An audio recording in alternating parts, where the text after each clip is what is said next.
This is the instruction manual for the completion of the 4-part birth notification form. This document is the first document that's created for you when you're born in a hospital within England, United Kingdom, Wales, Scotland, Ireland, Northern Ireland, should I say. This is the first document that's created for you at the hospital, as you see at the bottom. These instructions should be read carefully by all personnel involved with the birth notification system and should be available for consultation in an area where the forms are completed. Now, let's take a look at this form for a second, because if this is the first form that's completed for the birth, then this basically is the live birth certificate that everybody seems to be chasing. Yeah, certificate of live birth. Certificate of live birth is for America, Canada, Australia, or wherever it is they're speaking about it. But I don't live there, so I live in England. This is the original document. This is the first document that's created for us in England. As you see in this top box here, it says, the birth notification form should be completed using a ballpoint pen. All text should be written in block capitals. Okay, so the midwife is told already in this first box that the name should be written in block capitals. And to be fair to the midwife probably won't know that they're writing in legal language, yeah, which is called legalese. Yeah, the midwife probably won't know that, but they're told and ordered to write names in capital letters. Yeah. If we look down a bit more in the red boxes, there are 4 parts to the birth notification form. Now, the first part, the white copy, goes to the registrar of births. Yeah, the yellow part goes to the director of public health and medicine. Green copy goes to perinatal reporting, blah blah blah, etc. Pink copy stays at the hospital. Read over that for yourself. But what I'm really interested in, the white copy goes to the registrar of births. Okay, so let's look at this form, what actually goes. Now you're going to see. This is the notification of birth to the registrar of births. First of all, when we look at the whole form, it looks like a ledger. You have the left side and you have the right side of the form. And as we go through, you'll see that the form, most of the form, is written in all capital letters, meaning it's a legal document. Let's look at the top of the form first of all. As you notice, I've kind of outlined a few boxes here. Let's just look at them. The first box we want to look at is the case number. The case number is basically your account number, basically to every other account what's created for you. It will all tie back to this one number. This is the first number you get. Yeah, this is your case number.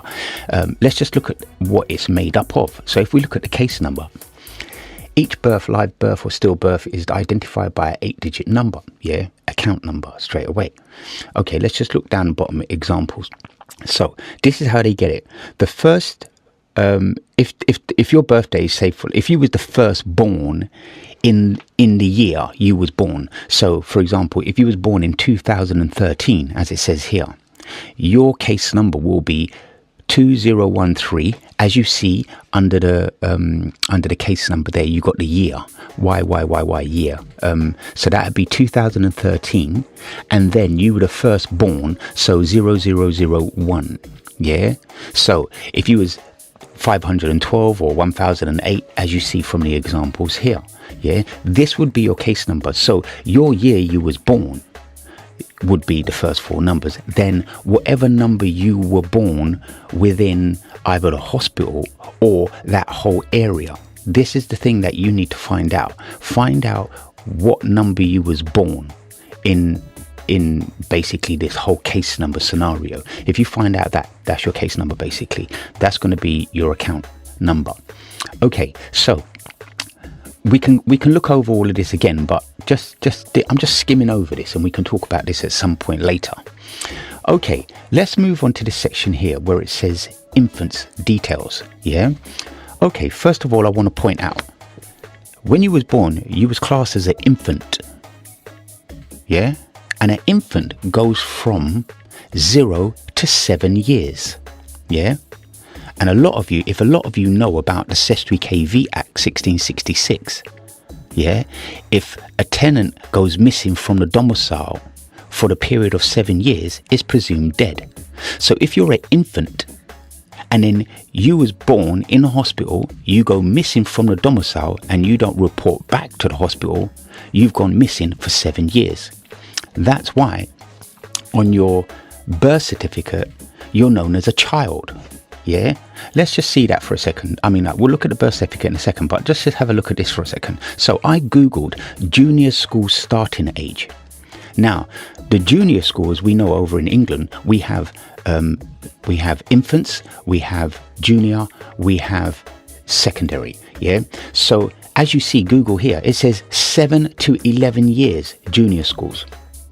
So if you start junior school at 7, you become a child. The child starts then. Remember, you're infant school before that, so you're 0 to 7.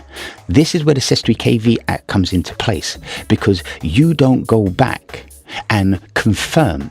But we'll get into that in a moment. I hope you understand that. Yeah, the infant is not the child. The infant was the entity before the child. Again, we're just skipping over this kind of stuff. So let's move down for a second. The first thing I want to look at here is the surname. Now, if they're writing in all capital letters and they relate it to being legal, okay, so it must be in the legal dictionary. So the word surname in a legal dictionary. Surname, the family name, the name over and above the Christian name. Yeah, hear that again. The family name, the name over and above the Christian name. The part of a name which is not given in baptism. The name of a person which is derived from the common name of his parents. So basically the surname is the part of the name which is not given in baptism. This is very important. Yeah, it's not given in baptism. Your Christian name is given in baptism, not your surname.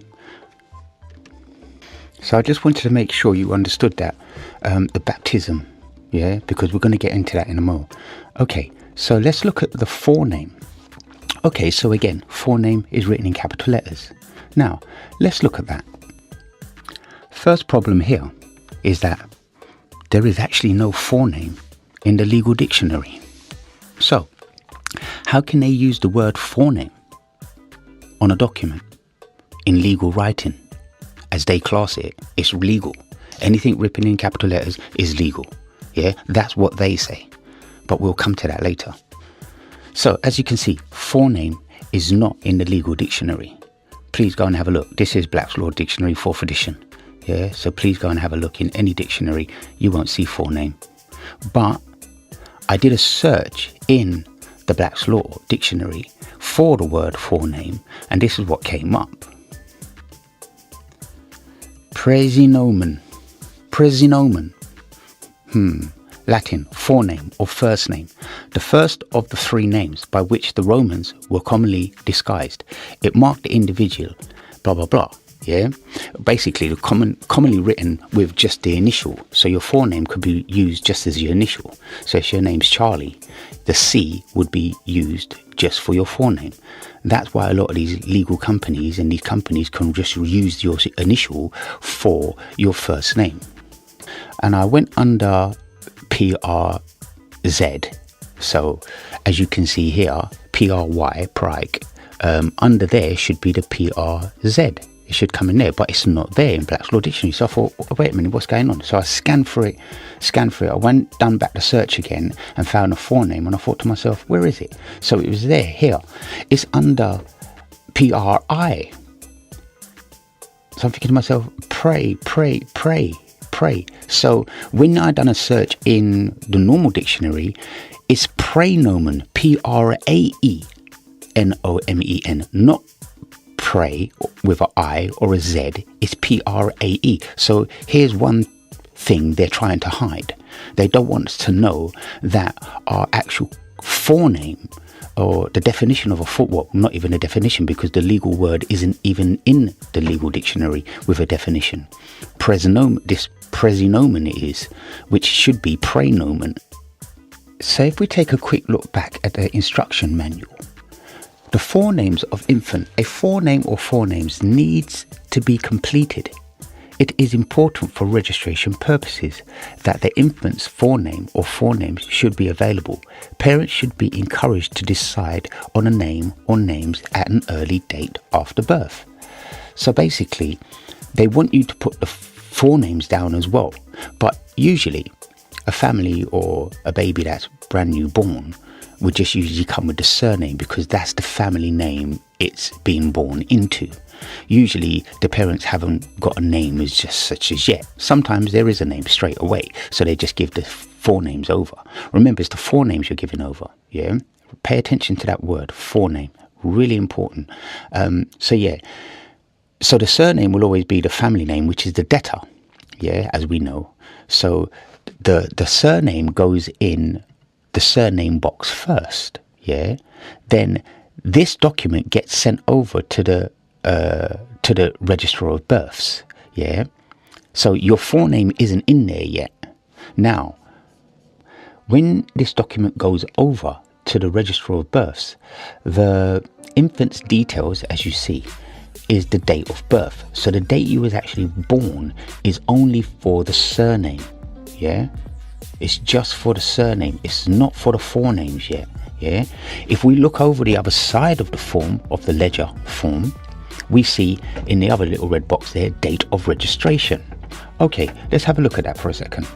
Just remembering though, before we look at this, is that how the name, your surname, has already been made into a legal entity because it's been written in capital letters by the midwife.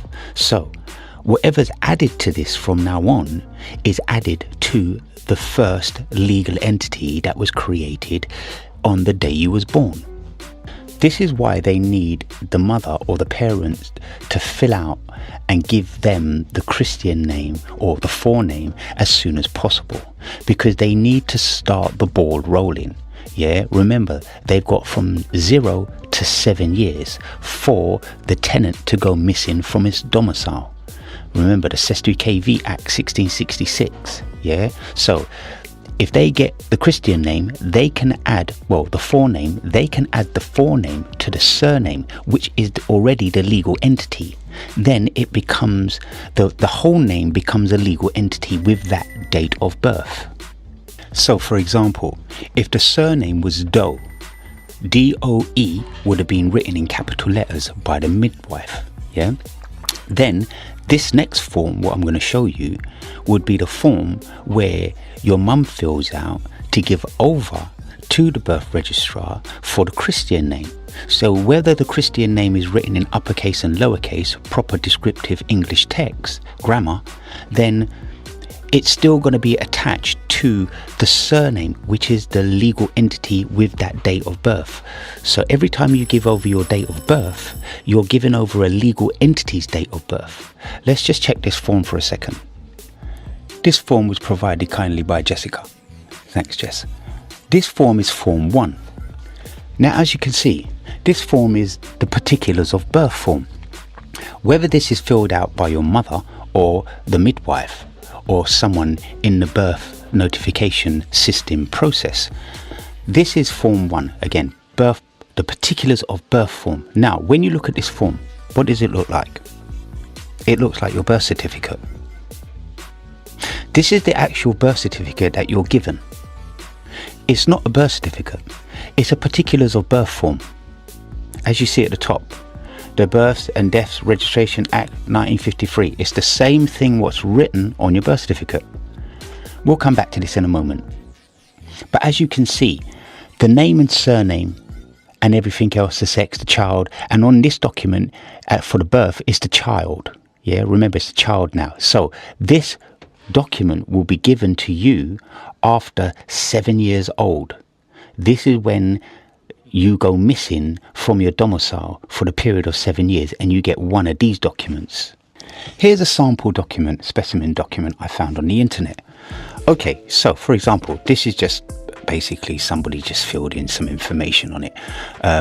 Okay, so if we look at the document straight away, there's a big square box, and at the top of that square box it says birth, entry number 123. Yeah, Underneath that, registration district, sub-district, administration area, metropolitan borough, yeah, blah, blah, blah. Now, if you notice that it's in a box, all of this information is in a box from top of birth all the way down to the bottom where it says number 17, box number 17 at the bottom, and there's a stripe through that box. Yeah, all of this basically is your birth particulars form. Now, your birth particulars form has been superimposed onto a security instrument. At the top, you see the application number, and then on the right hand side, you see a code number. Underneath that, you see a symbol in the middle, which is the crown or the registrar's seal, and then it says certified copy of an entry. Certified copy of an entry, written in capital letters, which is, okay, as they say it, legal. Right down at the bottom, outside of the boxes, where it says 3rd of August 2012, underneath, in all capital letters where it's in bold, it says warning, a certificate is not evident of identity. Yeah, so this is a certified copy of an entry. It's not a certificate. Yeah, it's not a certificate, it's a certified copy of an entry. Yeah, but it's saying warning, a certificate is not evidence of identity at the bottom. Okay, so as you see here, in the name and surname, the surname there, see, they've disguised it quite good actually, because the name Smith, S-M-I, could be written as, that looks like lowercase, but it's actually not, it's uppercase. Yeah, if we look down in box 9 where it says maiden surname, it says Jones. Yeah, down the page a little bit, Jones. Yeah, the maiden surname, that's written in all capitals. When we look at Smith, again, John Philip Smith and Philip John Smith, it looks like it's all written in uppercase, lowercase, but it's actually not. Yeah, the Smith is actually written in capitals. Again, Margaret Valerie Smith. If the Smith was a lowercase I, that it would have a dot on it, like Valerie, like Philip. Yeah, and look how they've written Margaret slightly bigger than the A and the R with the M. The M is the same size as the I and the T and the H, which are capitals in Smith. This is how they try and disguise things as well. But more importantly, what I want to point out here is the actual name in box 2. Name and surname, John Philip Smith. Okay, so first of all, they're classing it a name, not a forename, and a surname. Now, first of all, they're putting these two names in the same one box. Now, on the birth notification form for the infant, the forename and the surname were on separate boxes. So you can't just take the two names from separate boxes because they're not the same thing and join them together. That's why when you look at the certified copy of an entry and you look at box 2 and it says John Philip Smith, the name and surname. So the name and surname, and is to add something. So they are allowed to put the two names in there. They're not saying it's one name and then another name. They're saying the two names are there. We mislead ourselves to say that this is one name. It's not. It's actually two names. Your forename and your surname. The reason they keep relating it to forename is because it hasn't been made into a Christian name yet. And the reason I say this is because if we look down at box 15, there's a registration date of registration. Now, the date of registration was the 28th of June 2009. Yeah, but if we look back at box 1, the actual date of birth was the 21st of June 2009. Yeah, so 7 days later, the date of registration. So the mother would have filled out the particulars of birth form, which is this same form, sent it over to the birth registrar, or the midwife would have filled it out, sent it over basically, and they would have joined the two names together, creating a legal entity with a full name, John Philip Smith. Yeah, so the legal entity now is John Philip Smith. It doesn't matter if the name was written in uppercase and lowercase, because remember, the mother filled out the name on the birth particulars form, which is this form basically. Okay, this is the form which I kind of like put 2 lines on the side. And if you see, this basically is the form that, okay, I found another document on the internet as well, and I kind of like just cleared it all out and just left the background. Now, as you can see, this is a blank security form which is held at the Treasury or whoever holds this, yeah, wherever we get our certificate of entries from, so-called birth certificate. Yeah, so if we look at this document, now we look at the birth particulars document. Now, if I take the birth particulars document and I can superimpose it on top of the security instrument, then that becomes your document, which they class as a birth certificate. And we then choose to run around with it and use it as identification, which we're warned not to use it as identification.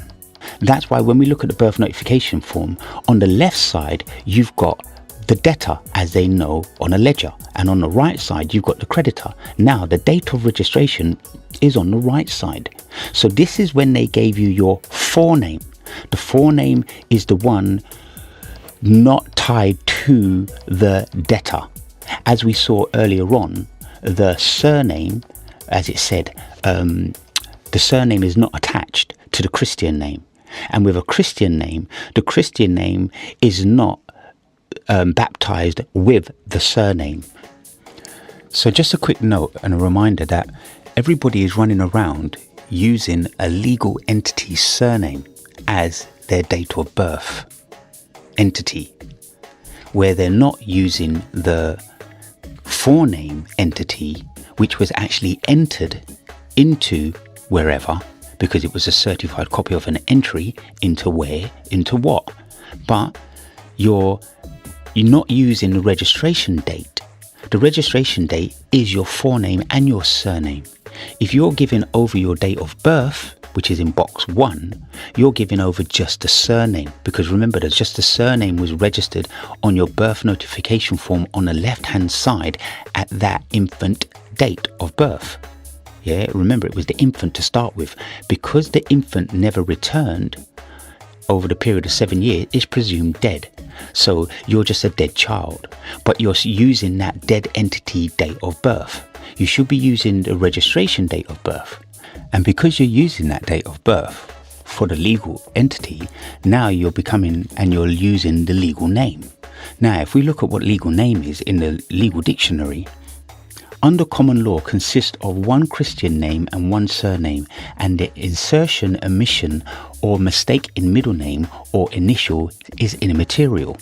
So it doesn't really matter if you've got a middle name or not. The legal name is one Christian name and one surname.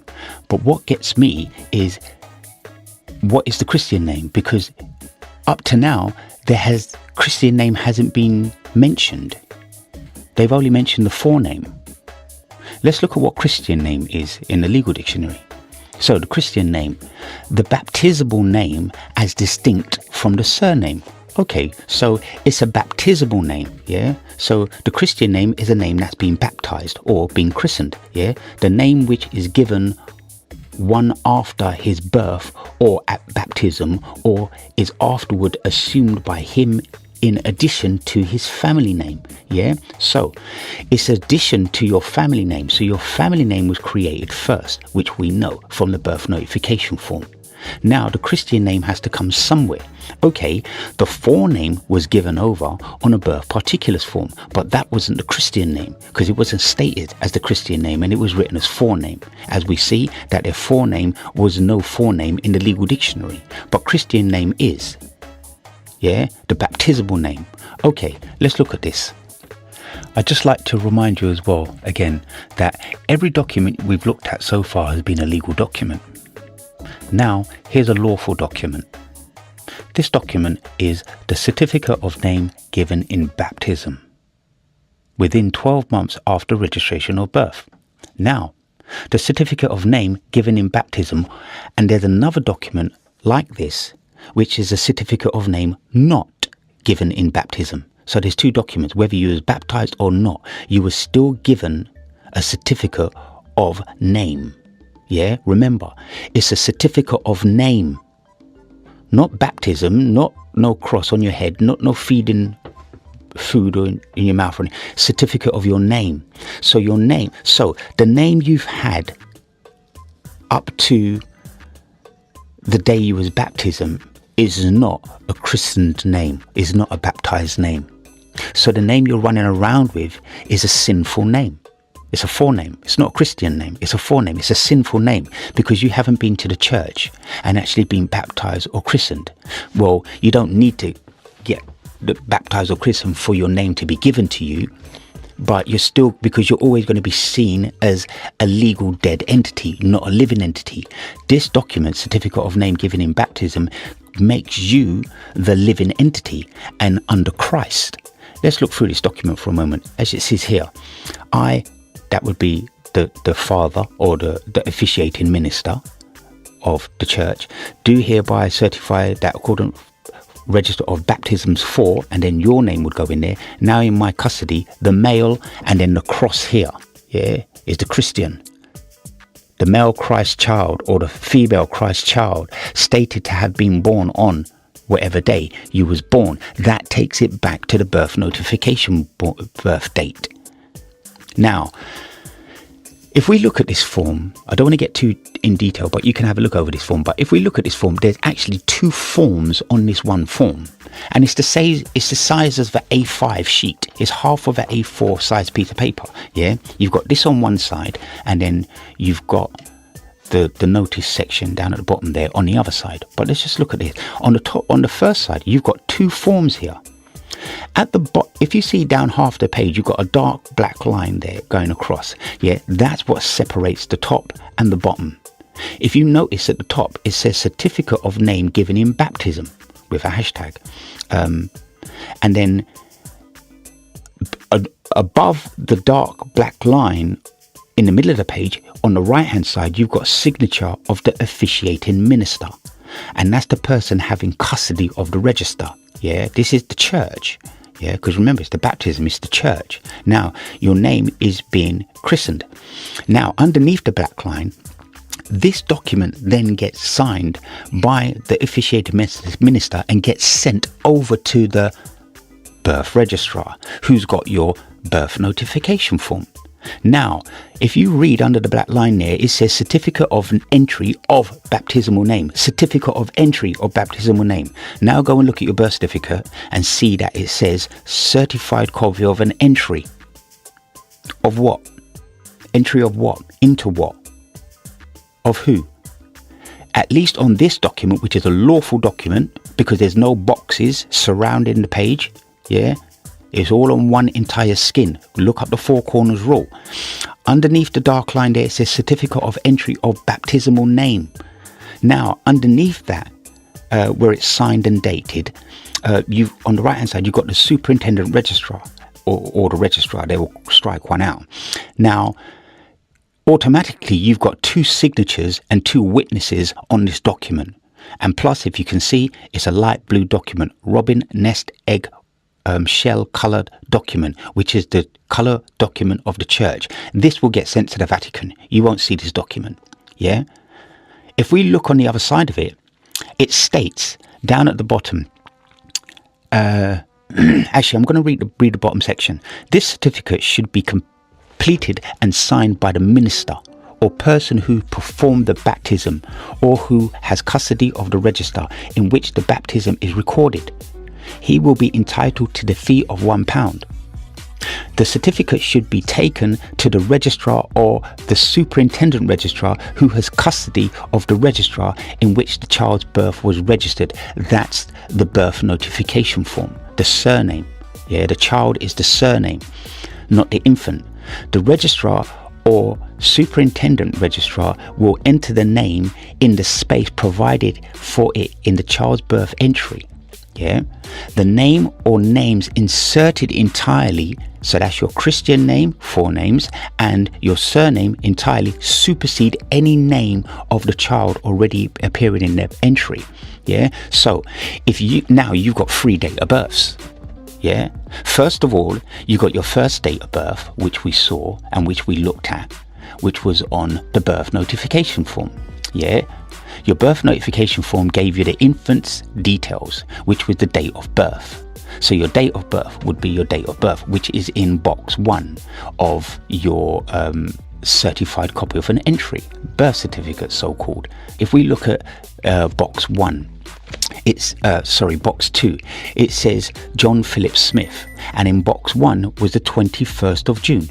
So Smith was born on the 21st of June. So that's the first date of birth for the first name, the surname, which on the birth notification form is on the left hand side, yeah, with the date of birth.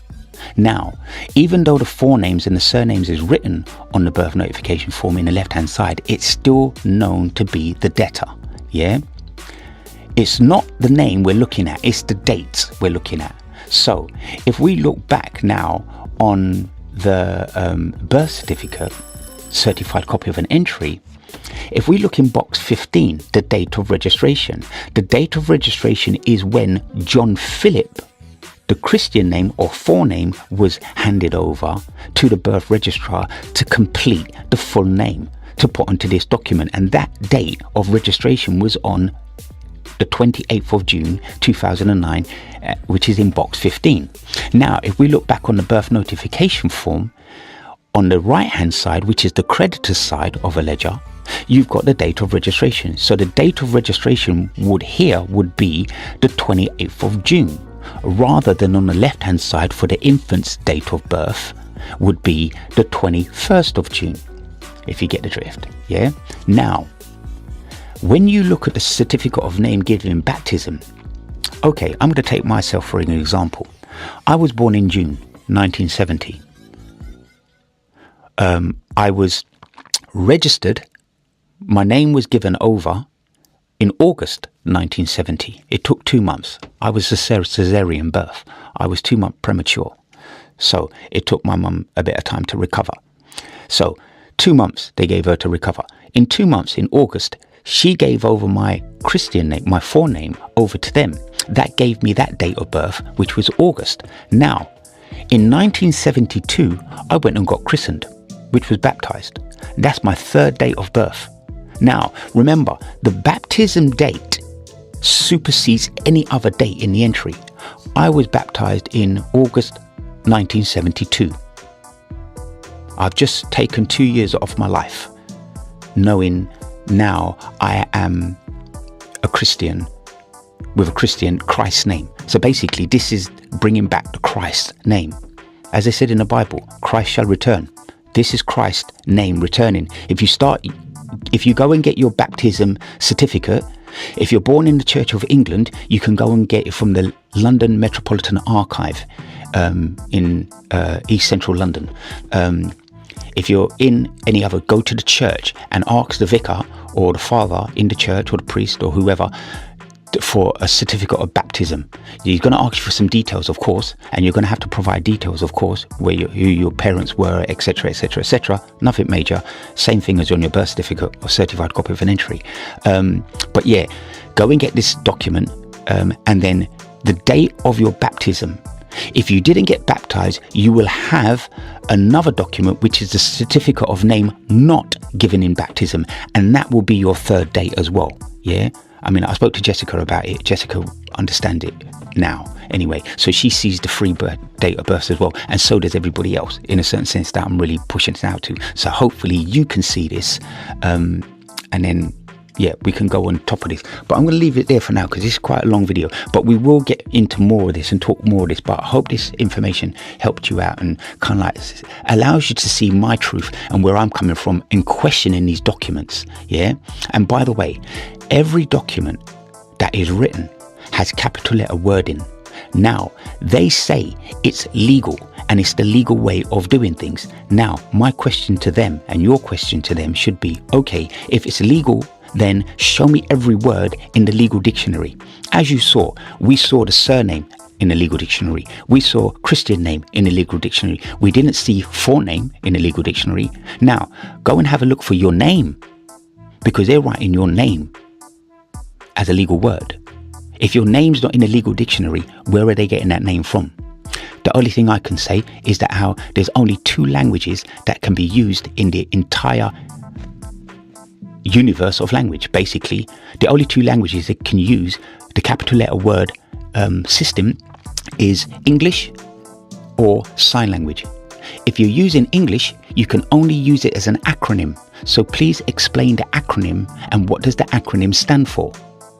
If you're using it as sign language, first of all, you're debasing sign language because you're removing the hyphen from each of the words and joining the words together. Look at David Wynn Miller's technique. He uses sign language, but he hasn't told everybody he's using sign language. Remember, David Wynn Miller's technique is just a technique. It's not a language. The language David Wynn Miller is writing in is sign language. Go and look it up. Romy Stewart and Rohan Lorian pointed out this point in Chicago Manual of Style, 16th edition, section 11.147. Go and check that out and have a look and you'll see. But we'll get more into this because this is quite a long video and I don't want to keep it too long. Hope this helps. Peace.